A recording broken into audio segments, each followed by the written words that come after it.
அன்புக்குரிய சகோதர சகோதரிகளே, ஒரு அற்புதமான ஒரு திக்ர் நபிகள் நாயகம் ரசூலுல்லாஹி ஸல்லல்லாஹு அலைஹி வஸல்லம் அவர்கள் தன்னுடைய துணைவியாருக்கு கற்றுக் கொடுத்த திக்ர். ரொம்ப குறைவான வார்த்தைகள் தான், 3 தடவை சொன்னால் போகணும். ஆனால் அதில் கிடைக்கக்கூடிய பலனை நம்ம உள்வாங்கிட்டோம் சொன்னால் அல்லாஹு அக்பர், ஒரு காலம் நாம் விடமாட்டோம், கண்டிப்பாக சொல்லி வருவோம். இன்ஷா அல்லாஹ் அதையும் அதனால் கிடைக்கக்கூடிய பலனையும் இந்த காணொளியிலே முழுமையாக நான் தருகிறேன். அல்லாஹ் தௌஃபீக் செய்வானாக. இறுதி வரை இதை பாருங்கள், சிறந்த பலன் உங்களுக்கு கிடைக்கும் என்று நான் நம்புகிறேன். உங்களுடைய கருத்துக்களை, உங்களுக்கான தேவைகளை கமெண்ட்ஸில் நீங்கள் பதிவு செய்யுங்கள். கண்டிப்பாக அதுவும் கவனத்தில் கொள்ளப்படும். நபிகள் பெருமானா ஸல்லல்லாஹு அலைஹி வஸல்லம் அன்னவர்கள் அவர்களுடைய துணைவியார்களில் ஒருவர் ஹஜ்ரத் ஜுவைரியா உம்முல் முஃமினீன் ரலியல்லாஹு தஆலா அன்ஹா, மூமின்களின் அன்னையர் ஹஜ்ரத் ஜுவைரியா ரலியல்லாஹு தஆலா அன்ஹா ஒரு நாள் ஃபஜர் தொழுது முடிச்சுட்டு ரசூல் ஸல்லல்லாஹு அலைஹி வஸல்லம் பள்ளிவாசல்லேருந்து வெளியே வர்றாங்க. பெண்கள் தொழக்கூடிய பகுதியிலே ஜுவைரியா அம்மா உட்கார்ந்து ஜிக்ர் செஞ்சிட்ருக்காங்க. அதிகாலை ஜிக்ர் எல்லாருமே செய்கிறது தானே. நிச்சயமாக ஃபஜர் தொழக்கூடிய எல்லாருமே கொஞ்ச நேரம் உட்கார்ந்து அமைதியாக ஆத்ம திருப்தியோடு, அந்த நேரமே ஒரு பரக்கத்தான நேரம். நான் பல காணொளிகளில் நான் உங்களுக்கு சொல்லியிருக்கிறேன். அந்த நேரத்தில் செய்யக்கூடிய திக்ரு, அந்த நேரத்தில் செய்யக்கூடிய துவா, அந்த நேரத்திலே அமர்ந்திருக்கக்கூடிய அந்த அமர்தல் எல்லாமே அல்லாஹ்வுடைய அருளால் பெரிய ஒரு மாற்றத்திற்கு, பெரிய ஒரு பரக்கத்தை உங்களுக்கு பெற்று தருவதற்கு காரணமாக அமையும். காலை மாலை திக்ர் என்பது ரொம்ப முக்கியமானது. அதில் குறிப்பாக ஃபஜருடைய சமயம்.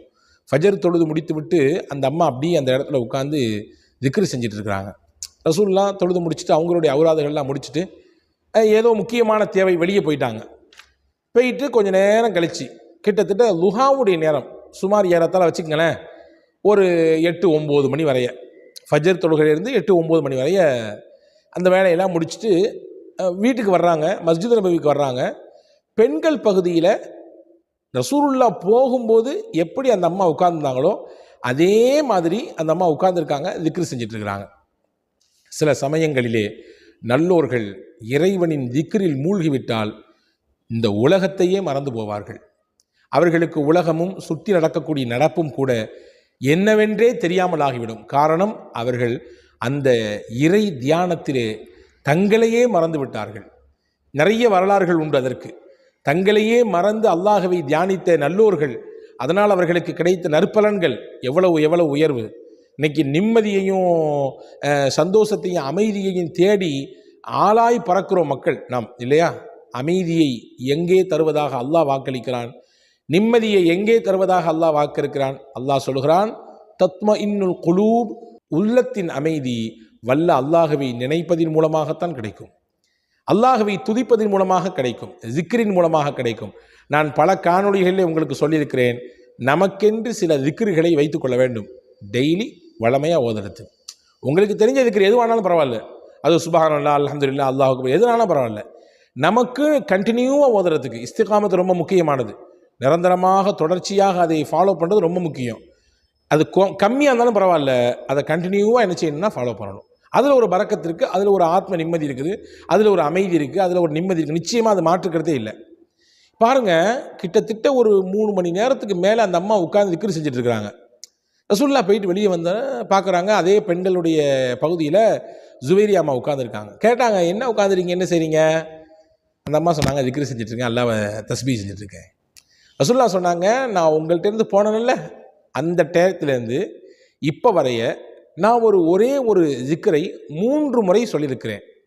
3 தடவை தான் சொல்லியிருக்கிறேன். ஆனால் இந்த 3 தடவை சொன்ன இந்த திக்ருக்கு அல்லாஹ் எவ்வளோ பெரிய கூலியை வழங்குகிறான் என்றால், நீங்கள் இவ்வளோ நேரம் உட்கார்ந்தீங்கல்ல, கிட்டத்தட்ட 3 மணி நேரம் 4 மணி நேரம், இந்த நேரம் வரை உட்கார்ந்து ஒருவர் அல்லாஹ்வை தஸ்பீஹ் செய்து திக்ரு செய்து அதனால் கிடைக்கக்கூடிய பலன் எவ்வளவோ அதை வெறும் 3 தடவை நான் சொன்ன திக்ரை சொல்லிவிட்டால் போதுமாகிவிடும், அது கிடைத்துவிடும் என்று பெருமானா ஸல்லல்லாஹு அலைஹி வஸல்லம் சொன்னாங்க. இது சலுகை, இது சலுகையாக கிடைக்குது, போனஸாக அல்லாஹ் கொடுக்குறான்.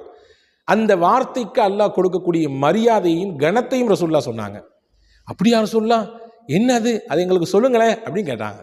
அப்போ தான் பெருமானா ஸல்லல்லாஹு அலைஹி வஸல்லம் சொல்லி கொடுத்தார்கள், இதையும் நாம் வாழ்க்கையிலே ஒரு நாளைக்கு 3 தடவை ஓதினால் போதும்.